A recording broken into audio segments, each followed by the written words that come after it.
This is called the Christmas Village. Each year, on a random day in early December, and preferably when all the members of my household are in a spirited mood, a Christmas village sprouts up on the windowsill of my dining room. The arrangements of the tiny village structures have changed over the years, but there have been some consistencies. The petite theater must always be on the far left, the buzzing toy factory must be plugged into an outlet at all times, and each year, without fail, my dad will make some snarky comment about the continual music emanating from the delicate carousel that will earn him a reproachful look from my mom. From a young age, my siblings and I gave each building a place on our crowded windowsill, and every tiny play figure that came along with them a story. For example, the man who runs the toy factory has always had a crush on the woman who runs the hotel next to him. The firemen are prone to false alarms. The actors in the theater are clumsy and often fall off their balcony into the audience.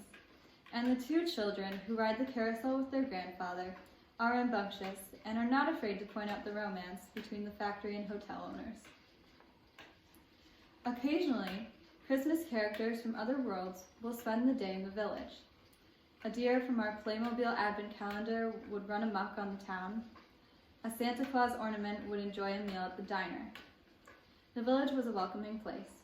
How could it not be? It was a village born out of Christmas. Another consistency in our Christmas village was an inexplicable tradition shared by my younger siblings and I. I could not tell you whose idea it was, why it started, or the purpose for it, but whenever our tiny carousel hummed out the carol, Jingle Bells, my siblings and I would drop what we were doing and race around our dining room table. It did not matter where we were or what we were doing. When Jingle Bells came on, we ran. Sometimes the song would come on while we were playing with our village people.